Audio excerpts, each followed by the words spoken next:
Donc, Bismillahirrahmanirrahim, au nom de Dieu, le clément, le miséricordieux. Aujourd'hui, on va s'intéresser tout doucement à la science des lumières coraniques. Et comme c'est une science exigeante, précise, parfois rigoureuse,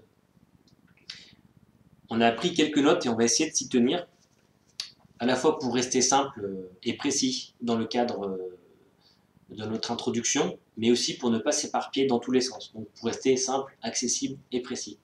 Et pour commencer, on va revenir à une tradition prophétique, reconnue authentique par tous les spécialistes du domaine, qui nous dit que le Coran a été révélé sur 7 mesures, sur 7 ahruf, c'est-à-dire que nous proposons le mot mesure pour traduire le mot ahruf, parce que derrière le mot mesure, il y a des notions d'évaluation, des notions de rythme, des notions de désignation, des notions d'indication. Donc c'est la traduction que nous proposons pour ce mot, mais puisque traduire c'est déjà interpréter, ça nous permet également de rebondir et de dire que cette tradition prophétique, donc le Coran a été révélé sur cette mesure, sur cette ahruf, a été interprétée de différentes manières. Et il y a 3 interprétations qui reviennent systématiquement dès qu'on plonge le nez dans les livres des savants sur ce sujet. Donc la première interprétation nous dit que les 7 ahruf désignent en fait 7 dialectes arabes qui étaient parlés à l'époque de la révélation coranique. Et cette interprétation pose également la question de la langue arabe coranique. Une deuxième interprétation nous dit qu'en fait, les 7 ahruf, les 7 mesures, se rapportent aux différentes lectures coraniques, qu'on appelle les qira'at, c'est-à-dire les différentes variantes de lecture coranique qui se complètent les unes les autres. Et enfin, une troisième interprétation qui revient aussi très régulièrement nous dit que en fait, les 7 ahruf désignent 7 degrés spirituels de compréhension, d'interprétation et d'application de ce que nous dit le Coran. Alors quand on les prend isolément, ces interprétations souffrent de contradictions, surtout quand on les confronte à tous les textes. Mais elles sont toutes porteuses d'une part de vérité. En tout cas, pour aujourd'hui, on va prendre le raccourci et on va aller voir directement ce que nous disent les sages, mais on aura l'occasion, Inch'Allah, de revenir sur ces 3 interprétations qui reviennent régulièrement et on verra en quoi elles sont porteuses de vérité. Mais donc, prenons le raccourci et revenons vers ce que nous disent les sages, et en particulier Sidi Abdelaziz Dabbar, qui est celui qui a parlé avec le plus de précision sur ce sujet-là. Et donc, pour résumer ce que nous dit Sidi Abdelaziz Dabbar, il nous dit que finalement, les 7 mesures sont les 7 dimensions fondamentales de l'existence. D'ailleurs, Dieu nous dit « Aujourd'hui, j'ai parachevé pour vous votre religion et accompli sur vous mon bienfait. » Donc c'est la sourate 5, le verset 2. C'est-à-dire que la révélation coranique est venue pour confirmer, préciser et compléter ce qui est venu jusqu'avant. Et donc, aujourd'hui, la religion de Dieu est complète et l'homme, qui est le représentant de Dieu sur terre, a tout ce qu'il lui faut pour investir tous les domaines de sa vie, toutes les dimensions de sa vie, en étant orienté vers la vérité de Dieu. Et donc, en trouvant le bonheur dans ce bas monde et dans l'autre monde, et c'est ce que Dieu nous ordonne de faire, de mettre en application ce qu'il nous dit, et Dieu ne veut que notre bonheur dans ce bas monde et notre bonheur dans l'autre monde. Et Dieu nous dit également, il en est parmi les gens qui adorent Dieu sur une mesure, ala harfin, c'est-à-dire sur un harf, sur une mesure. S'il lui arrive quelque bien, il en jouit avec quiétude, mais s'il est atteint par la moindre épreuve, il fait aussitôt volte-face, causant ainsi sa perte dans cette vie et dans la vie future. Et c'est là une perte irréparable. Donc c'est le verset 11 de la sourate 22.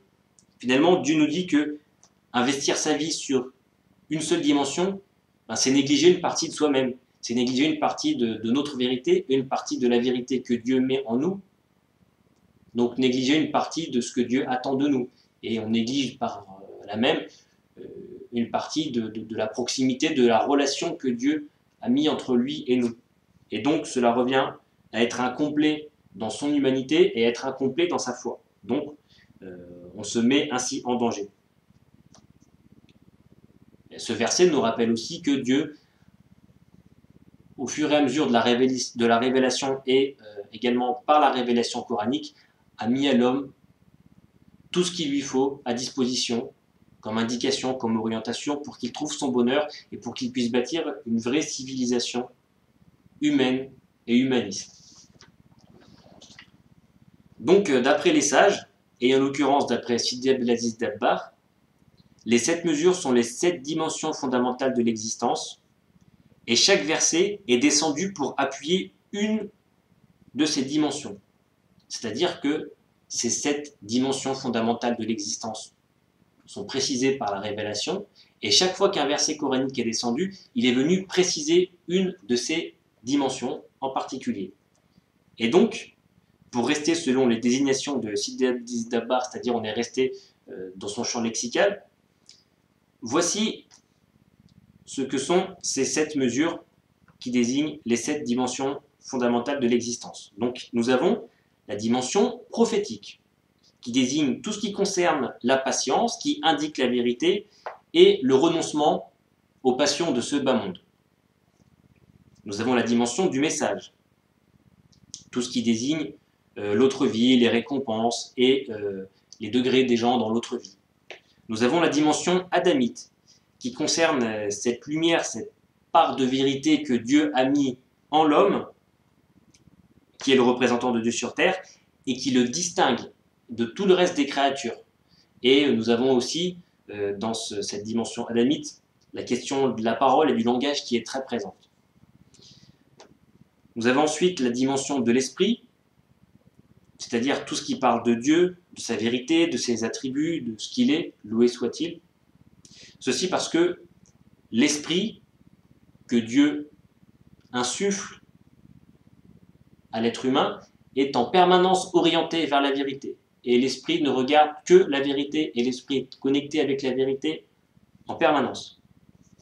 Nous avons également la dimension de la science.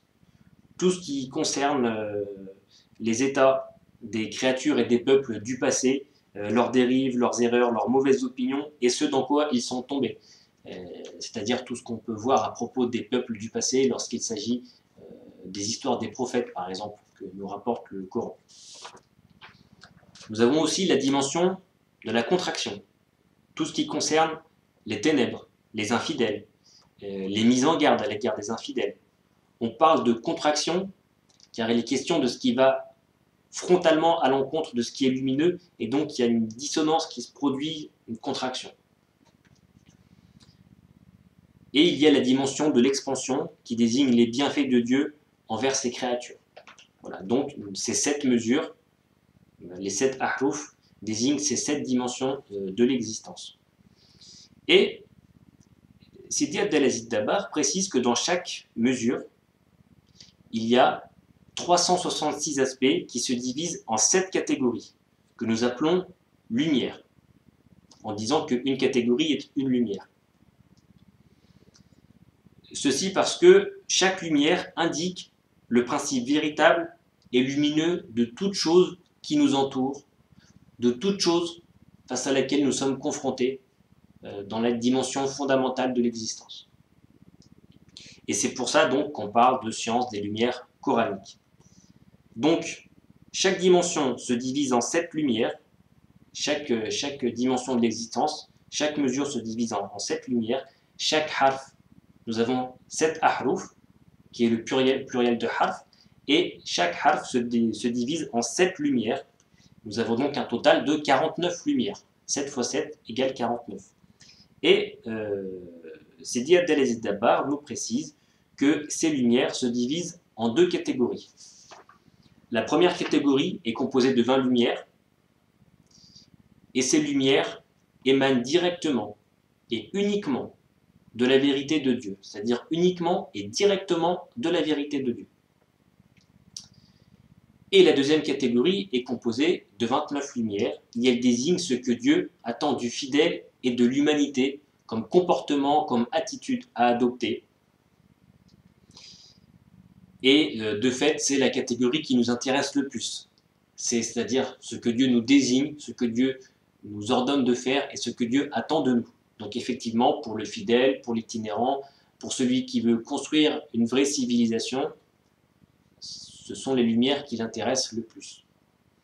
Dieu nous dit dans le verset 38 de la sourate 6, Ma faratna fil kitabi min shay. Nous n'avons rien négligé, nous n'avons rien omis dans le livre. Donc, tout ce que Dieu attend de nous, il nous l'a indiqué dans la révélation et ensuite dans la tradition prophétique. La tradition prophétique est l'application de la révélation. Sidi Abdelaziz Dabbar nous précise que la composition lumineuse de chaque chose que Dieu a indiquée, dans ce qu'il attend de nous, est indiquée à l'intérieur de chaque mot, dans chaque lettre. Chacune des lettres d'un mot désigne une composante de la composition lumineuse de ce que désigne le mot. Donc, dans chaque lettre, de ce qu'un mot désigne, chaque lettre représente une composition de l'ADN lumineux de ce que le mot désigne. Par exemple, je prends le mot as-salat, prière, lettre par lettre, c'est-à-dire chaque lettre est une partie de l'ADN de ce que c'est que la prière. Et en analysant, en regardant attentivement la lumière qui est désignée par chaque lettre, on va voir ce que Dieu nous indique, de ce que Dieu attend de nous dans la prière et les lumières qui sont portées par la prière. Donc nous avons 29 lumières pour 29 lettres, soit une lumière par lettre. Nous avons donc deux catégories de lumières, des lumières lettrées, c'est-à-dire ce que Dieu nous indique, ce que Dieu nous ordonne, ce que Dieu attend de nous, et des lumières qui émanent directement de Dieu seul, qu'il envoie, qu'il fait de lui-même directement, et qui ne concernent que son fait à lui. Tandis que les lumières avec une lettre, c'est un comportement, c'est quelque chose qui est attendu. Soit on doit poser le regard sur ce que Dieu nous indique, soit Dieu attend de nous un comportement, quelque chose, mais tout ce que Dieu attend de nous, comme comportement, comme attitude, comme état d'esprit, comme vérité qu'on doit faire se développer et s'enraciner en nous, sont désignés dans ces 29 lumières. Donc, on est allé un peu vite et on a dit beaucoup de choses. Mais pour finir, on va citer un petit exemple. Et donc tout à l'heure, on a cité un verset. Il en est parmi les gens qui adorent Dieu sur une mesure. C'est-à-dire, ala harfin, sur un harf. En fait, si on gratte un peu dans ce que veut nous dire ce verset, finalement, Dieu nous dit que certains gens, certaines catégories de personnes sont négligents parce qu'ils n'adorent Dieu que sur un seul harf. Alors que si on veut trouver la paix, trouver le bonheur dans toutes les dimensions de l'existence, il faut investir toutes les dimensions de la vie et trouver la vérité spirituelle dans chaque dimension de la vie, dans la foi, dans le quotidien, dans le travail, dans tout ce qu'on investit. Donc, alors petite précision, il faut bien faire attention avec le Coran, parce qu'il y a une manière d'écrire les mots, il y a une manière orthographique qui est spécifique au Coran. C'est-à-dire qu'il y a un tas de mots qui s'écrivent en arabe d'une certaine manière, mais dans le Coran, avec l'orthographe coranique qui s'écrit d'une manière spécifique et qu'on ne trouve que dans le Coran. Prenez le mot qu'on a cité tout à l'heure, le mot prière, as-salat, il s'écrit avec un lam et un waw dans le Coran, alors que dans la langue arabe, il s'écrit avec un lam alif. Ce n'est pas la même chose. C'est-à-dire que quand on va s'intéresser vraiment aux lumières et à ce qui est désigné par les lumières, on va voir qu'il y a des raisons à cela. Mais il faut bien faire attention parce que quand on regarde par exemple sur Internet les sites où il y a le Coran en arabe, on a remarqué que l'orthographie coranique n'était pas prise en compte. Donc, il en est parmi les gens qui adorent Dieu sur une mesure, ala harfin, sur un harf, donc le verset de tout à l'heure. Donc, harfin, nous avons trois lettres, trois lumières. Le ha qui désigne la miséricorde, le ra qui désigne l'excellence pour le dépassement, et le fa qui désigne le port de la science. Donc, Dieu nous dit, si on prend ces quelques lumières, et on va le faire très rapidement, on aura l'occasion d'y revenir avec plus de précision un peu plus tard, Dieu nous dit, il y a des gens qui investissent la miséricorde, qui investissent et qui déversent la miséricorde par la miséricorde de Dieu, pour se dépasser, pour arriver à l'excellence dans le dépassement, et ainsi s'installe en eux une science, ils deviennent porteurs d'une science qu'ils peuvent ensuite transmettre. Oui, mais ceci, il faut le faire pour toutes les dimensions de la vie.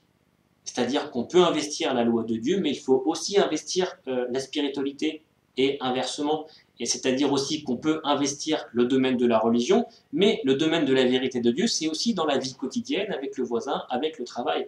Donc Dieu nous dit finalement, si tu veux trouver la miséricorde divine pour investir le monde de la miséricorde, partager la miséricorde, fais-le dans tous les domaines de la vie et tu verras que cette excellence du dépassement, ce dépassement dans l'excellence, par l'excellence, viendra en toi parce que tu l'investiras en toutes choses. Et ainsi, une science va s'enraciner en toi. Tu seras porteur d'une science qui va t'éclairer sur toute chose. Mais si tu ne le fais pas dans tous les domaines de la vie, si tu ne le fais que dans une seule mesure, pas dans toutes les dimensions de la vie, alors tu mettras en péril la vérité intérieure que Dieu a mis en toi, tu mettras en péril ta foi, tu mettras en péril une partie de ton humanité, tu seras négligent, tu seras bancal, et tu verras à l'intérieur de toi que des sentiments contradictoires vont s'installer, puis qui vont atteindre ta raison, ton intellect. Et en fin de tout, quelque chose de dissonant pourrait s'installer. Non, Dieu nous dit, ma vérité, ma miséricorde, je la déverse en toutes choses. Et je fais porter les choses pour qu'elles se dépassent et qu'elles se dépassent par l'excellence en toutes choses. Et je ne fais que déverser les signes de la vérité, je ne fais que déverser les signes de ce qui est beau et de ce qui est juste. Donc, investis avec le bon cœur la vérité de Dieu, et tu trouveras que c'est la vérité de Dieu qui se manifeste en toi, et je mettrai en toi la miséricorde, et la miséricorde que je mettrai en toi va t'élever, et tu la déverseras autour de toi, et elles te feront progresser par l'excellence, et ainsi la science des choses, la science de la vérité des choses va s'enraciner en toi, et tu seras porteur de ces sciences pour le reste. Voilà, on est allé un petit peu vite pour illustrer cet exemple, mais on aura l'occasion d'y revenir. En tout cas, pour le moment, il faut bien comprendre tout ce qu'on vient de dire pour aller un peu plus loin.